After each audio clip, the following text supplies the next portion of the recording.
Bihar police ने भरत तिवारी का encounter कैसे किया, आओ इसे 3D एनिमेशन की मदद से समझते हैं। जहां सबसे पहले ये समझो कि भरत तिवारी अपने गांव वालों के लिए एक मसीहा था, पर उसकी बढ़ती पॉपुलैरिटी और उसके एग्रेसिव अप्रोच से पुलिस और सरकारी बाबुओं को काफी दिक्कत होने लगी थी। इसी दौरान जब पुलिस उसके घर पहुंची तो उसका पहला वीडियो वायरल हुआ, जहां वो बिना डरे पुलिस वालों के सामने पिस्तौल लेके खड़ा हुआ है। इस घटना के बाद 17 जून को पुलिस वालों ने भरत के घर को चारों तरफ से घेर लिया। एंड इसी दौरान भरत अपने घर के छत से फेसबुक पर लाइव आकर पुलिस वालों को चैलेंज करता हुआ दिखा। आप सब ये देखिए, ये साला बिहार पुलिस जो है ये सब साला पागल साबित करके मुझे ले जाना चाहता है। अब इस पॉइंट पर तो पुलिस वहां से निकल गई, पर भरत गुस्से में उनके पीछे जाने के लिए निकला। इस दौरान उनकी मां ने उन्हें रोकने की भी कोशिश की, पर वो नहीं रुके। अब घर से सिर्फ 2 किलोमीटर दूर पुलिस वालों ने भरत को फिर से घेर लिया। एंड इस दौरान भी भरत फेसबुक पर लाइव आया। एंड आप तब वहां साफ साफ देख सकते हो कि उसने फेसबुक लाइव स्ट्रीम पर ही पिस्तौल फेंक दी और पुलिस के सामने सरेंडर कर दिया। बट इस पार्ट के बाद लाइव वीडियो एंड हो गया। एंड तब बताया जा रहा है कि पुलिस ने निहत्थे भरत तिवारी पर 4 राउंड फायर किए एंड उसकी जिंदगी खत्म कर दी। पुलिस के अकॉर्डिंग उन्होंने एनकाउंटर सेल्फ डिफेंस में किया। बट सवाल यह है कि जब पिस्तौल फेंक दी गई थी तो किस बात का सेल्फ डिफेंस? एक युवा है जो कि बिहार से बिलोंग करते, उसका नाम है भरत तिवारी। उन्होंने समाज के लिए बहुत कुछ किया, लेकिन समाज ने उसे पागल घोषित कर पुलिस के द्वारा इनकाउंटर कर उसे मार डाला। दोस्तों, मैं ये कहना चाहता हूँ कि जब कोई बिहार को सुधारने के लिए आगे आता है तो उसका इनकाउंटर या फिर उसका हत्या कर दी जाती है।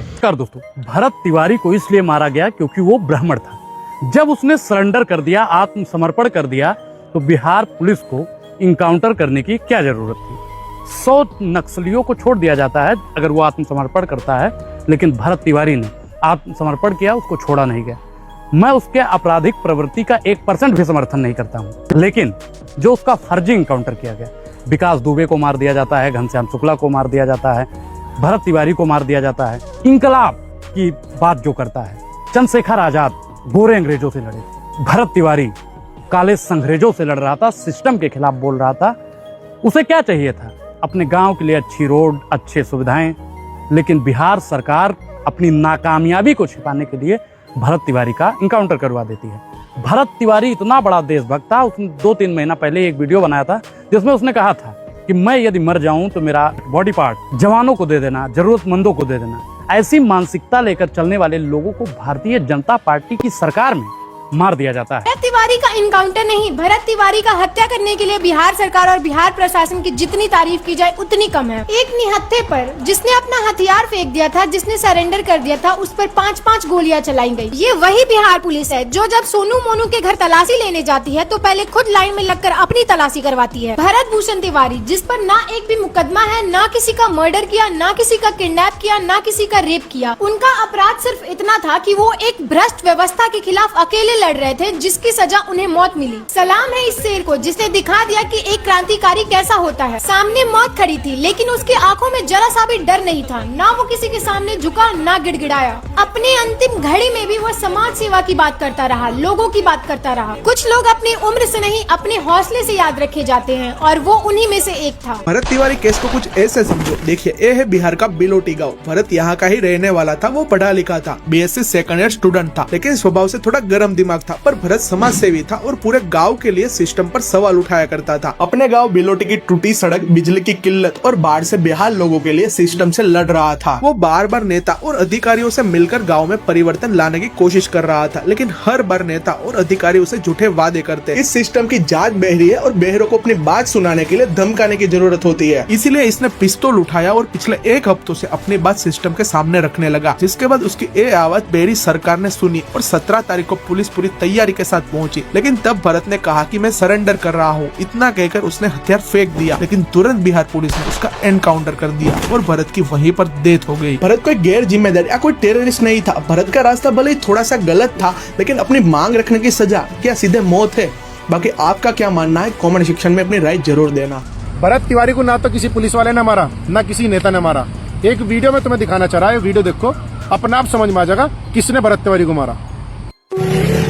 तो देखिए आप भरत तिवारी के इनकाउंटर करे का स्टेप पे टीम जाती है। देखिए कितना तेजी में जाती है, तनिको देखिए बुझाता नहीं एकदम पूरा इतना तेजी में भी एक बड़का गुंडा धराइल बटे, घेराइल बटे। देखिए कितना तेजी में पुलिस ने देख लीजिए जवाब, कितना पुलिस चारों तरफ से, देखिए चारों तरफ से घेरा गई बड़े भरत तिवारी। देखिए कितना ये पुलिस भी, बहुत ज्यादा पुलिस भी है। देखिए ये जब तुम्हें पता था कि भरत तिवारी एक समाज सेवी है और अपने गांव, समाज, अपने देश के हित में काम करने वाला है, और इसने तुम सभी लोगों की काफी मदद भी करी, अपने लेवल से उच्च उठ के मदद करी, और फिर भी तुम लोग क्या कर रहे, जब उस पे प्रशासन अटैक करने की कोशिश कर रहा था, तुम सब वीडियो तो बनाते रहे, चारों तरफ से देखते रहे, कम से कम घंटों ये नाटक चला, पर तुम्हारी किसी की हिम्मत ऐसी नहीं हुई कि 150 आदमी भर के उसके पास खड़े हो जाओ।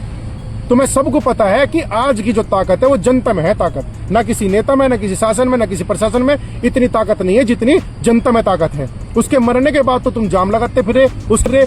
मेरे भाई तुम्हारे अंदर यही कमी है। अगर वहां 150 आदमी उसके अपने भाई के पास खड़े हो जाते तो प्रशासन भी उसे अरेस्ट करता, कोई मारे नहीं था उसे। आज तुम अपनी हा करवा के हु करवा के चलो उन्हें मरवा भी दोगे जिन्होंने उसका एनकाउंटर करा। क्या ऐसा करने से भरत तिवारी वापस आ जाएगा? बिल्कुल नहीं आ सकता। पर एक अपनी सोच बदलो। अगर कोई समाज सेवी, कोई अपने धर्म के लिए, अपने देश के लिए अगर कोई कार्य कर रहा और तुम्हारे लिए जीरा मर रहा, अपने ओहदे से ऊपर उठ के तुम्हारे लिए कार्य कर रहा, तो उसके साथ खड़ा होना सीखो और दिखाओ सभी को, प्रशासन को, शासन को दिखाओ कि वो अकेला नहीं है, हम सब इसके साथ हैं। सर थोड़ा सा कुछ हमसे जानना चाहेंगे आपको बातचीत को लेके। क्यों मरवा दिया उस लड़के को? गोली चली क्यों? हमने बात करने का। जी सर बताइए सर। इसमें अभी कहीं कुछ नहीं बोलता। नहीं बोलिएगा, गोली चलाने का अधिकार है सर। आए हम तो बात में कहने का क्या है, जांच चल रहा है। अच्छा ठीक है, क्या ये कानूनी तौर पर कोर्ट से आदेश था इसके एनकाउंटर को लेकर? बस ये तो आपको पता होगा, कोर्ट से आदेश था माने एनकाउंटर को लेके, ये तो पता होगा ना सर आपको? अरे कोर्ट से आदेश रहता है, वैसा परिस्थिति बना उस तरह का हुआ नहीं सर, परिस्थिति ऐसा कुछ नहीं था, लाइव है। अगर पूरा देश देखा है, पूरा बिहार देखा है सर, किसी अपराधी को लेके कोई गांव वाले, कोई देश वाले और मीडिया वाले पागल नहीं है कि न्यायिक मांग करेंगे। इवन आपके सीएम सम्राट ने भी इसको न्याय की जांच की वो दे दिया है। नहीं सर, हाथ मत लगाइए, बात क्या सर? तो ये देखिए, ये नए थाना अध्यक्ष है, लगातार मीडिया कर्मियों का किसका हाथ पकड़िएगा सर? कितने मीडिया का हाथ पकड़िएगा? कितने मीडिया कर्मियों का हाथ पकड़िएगा? हाथ पकड़ने से सर कुछ नहीं ना होता है। मालाकार जी हैं क्या अंदर में? थोड़ा सा जी सर। नहीं मालिक नहीं बोल रहा, मालाकार जी। हम थोड़ा एक बार देख लेते हैं क्या सर? मेरा ऑफिस नहीं आपका ऑफिस तो हम कहाँ ऑन कैमरा है, कुछ गलत भी नहीं कर रहे हैं आपके सर। क्या सर? उधर ऑफिस है, उधर गोपनीय कुछ काम। गोपनीय सर क्या होता है? गोपनीय फोन भी आप लोग रख लिए हैं, उस पीड़ित परिवार का फोन भी नहीं दे रहे आप लोग। आपको बोलना भी नहीं पड़ेगा, हम आ जाएंगे। हम आ जाएंगे, पहले आप जाइए। मेरे सामने गोली मारी गई थी। अरे मैं कैसे लिख के दे दूं? आपको आंदोलन ही आपको करना पड़ेगा, मैं आपके साथ हूँ, ये कर सकता हूँ मैं कैसे लिखूंगा भाभी? क्योंकि मैं तो देखा ही नहीं कुछ भी। नंबर मिल गया, नंबर दे दिया हो। एक आदमी, एक मेरा नंबर है। एक आदमी को, आप लोग पढ़े लिखे लोगों को जिसको कानून पता है ना, उसको बोलिए, वो आपको विधि पूर्वक, चाहे आंदोलन हो और चाहे अनशन हो, वो आपको हर चीज बताएगा, ताकि कोई नहीं, क्योंकि यहाँ के आंदोलन सबको कुछ नहीं होगा। यहाँ के आंदोलन सबको कुछ नहीं होने वाला। यहाँ सब अब यहाँ थाना में खड़ा है, कम से कम वहाँ बड़े लोग सुनेंगे ना। बोल रहे 4 गोली, डॉक्टर बोल रहे 4 गोली, परिवार वाले बोल रहे हैं। किसने मारा, कहाँ मारा? गाड़ी में मारा गया है, लोग बोल रहे हैं। और वो इसलिए बोल रहे हैं कि भरत तिवारी सही में इतना मतवाला था कि 3 गोली लगने के बाद गांव वाले लोगों को हाथ हिला के हंस रहा है। गांव वाले लोग बोल रहे हैं। जरा सोचिए, वो इस समाज में उसको पागल घोषित कर दिया। और यही ये रोड है, 4 लेन रोड है, इसमें भ्रष्टाचार हुआ है, कोई बोलने वाला नहीं है। यही रोड पागल तो कहीं नहीं तो कहीं हम लोग हैं जो गलत चीज को देखने के बावजूद जो है खामोशी से नजर झुका लेते हैं। लेकिन इस प्रकरण में मैंने देखा है कि सभी पार्टी के नेता लोग यहाँ पे आ रहे हैं, तपती गर्मी में, अभी 2 बज रहा है, उसके बावजूद धूप में खड़े हैं ये, और सभी लोग खड़े हैं। सभी नेताओं को मैं धन्यवाद देना चाहता हूँ, और इन्हीं लोगों की वजह से भरत तिवारी को इंसाफ मिला। भरत तिवारी एनकाउंटर केस में आज हम 5 सवाल पूछना चाहेंगे। सवाल नंबर 1, क्या बिहार पुलिस इतनी सक्षम नहीं थी कि एक आदमी का हथियार छिनवा कर उसे सरेंडर करवा लेती? क्या एनकाउंटर करना आखिरी नियम था? दूसरा सवाल, भरत तिवारी केस में जो वीडियो आ रहा है जहां पर कट्टा वो फेंक देता है और कहता है सरेंडर, और जो परिवार भी कह रहा है, मां कह रही है कि सरेंडर किया था, तो सरेंडर करने के बाद उसको गोली क्यों मारी गई? सवाल नंबर 3, अगर बिहार के मुख्यमंत्री सम्राट चौधरी ये कहते हैं कि मैं हैरान था मेरी पुलिस ने एक आदमी को पकड़ा क्यों नहीं जब वो कट्टा दिखा रहा था, और फिर कहा कि डीजीपी हमसे कहे कि वो मेंटली डिस्टर्ब इंसान था, तो वही सम्राट चौधरी जिनके नीचे बिहार की पूरी पुलिस है, उनकी पुलिस ये थ्योरी क्यों दे रही है कि 10-12 गोली मारी, हमने मार दिया? या तो डीजीपी ने मुख्यमंत्री को बेवकूफ बनाया या मुख्यमंत्री ने गलत स्टेटमेंट दिया। लेकिन फिर इसी सवाल है कि अगर भरत तिवारी ने पुलिस वालों पर गोलियां चलाई